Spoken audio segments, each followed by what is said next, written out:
Hi, it's Savannah Oakwin from Savannahland 2. Today I have one more feather creation to share with you. So this is my fourth video in the feather series that I didn't even know I was doing. Be sure to check out all of the other videos by clicking the links above. Last week I received more positive responses to my leather feather earrings and thought to myself, why not make another necklace? And if you've watched my studio tour, you might have seen that I'm a bit obsessed with paper and fabrics. I just love patterns and colors. I literally love it all. I can't get enough of it. So I got an idea to make some feather necklaces from fabric. But before I started, I thought about how I wanted to make this super easy. And I actually found a tutorial on how to make fabric feathers and turn them into necklaces, but it was a bit advanced for me. I mentioned before that I'm not a jewelry maker, and that tutorial showed me that I really wasn't.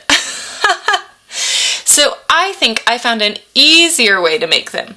Now this is super simple, and all you need to do is gather your supplies from the last projects that I've created, including Trisha's pliers.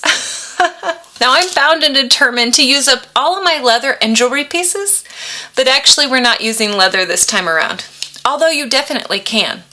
Since we're featuring fabric, you actually want to start with ironing some heat and bond to the back side of your fabric. So you're going to take your fabric and heat it to the back side. Then you need to die cut your feather pieces. Now die cutting fabric is just like cutting paper. It's super easy. I do recommend that you put it through twice just so you have a clean cut. Now you will need 2 feather pieces.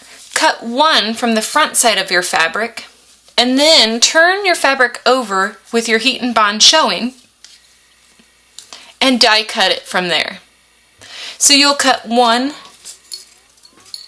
with the fabric showing, and then you'll cut the reverse. Next we need to layer our feathers, and this actually might be a great idea to do near your iron or on the ironing board.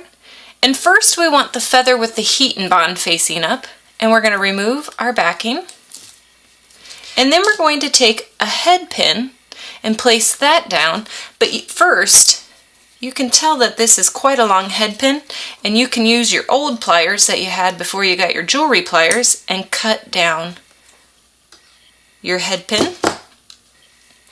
And actually there's one other thing we need to do before we continue. We need to cut our stem off. So technically cut this off first.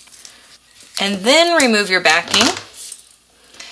Cut your head pin and place your head pin near the top, and you can actually put it on either way you want. If you want your feather facing this way, place your head pin up top, or place it like I am right here.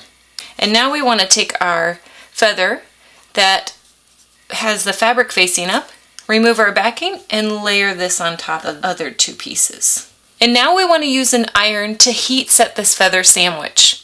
The heat and bond will be the adhesive that attaches the head pin in place and the feathers together. When you do that, you'll get something like this. And now we can attach this feather piece to a necklace.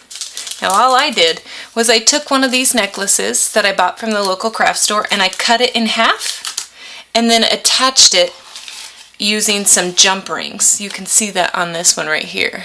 So it's super easy.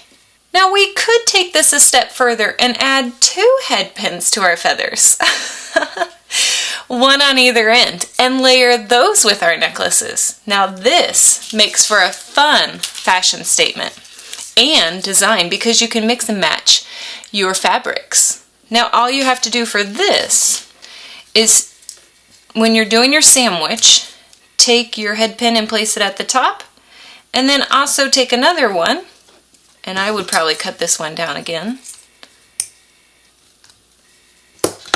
and place this at the bottom.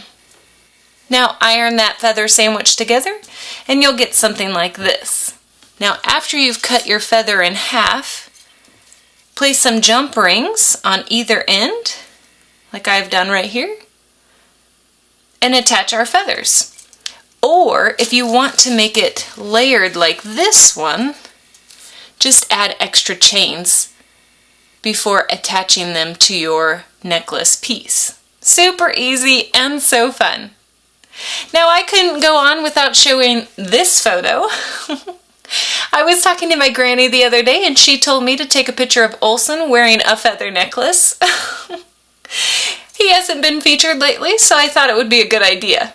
And he'll do anything for a treat, even wear some of my feather necklaces. I hope that you will create some fabric feather necklaces to add to your next outfit. Please leave a comment below with a link to one of your creations, or link up to the Inspired by Virtual Smooches post. I'd love to check out your project. Thanks so much for watching.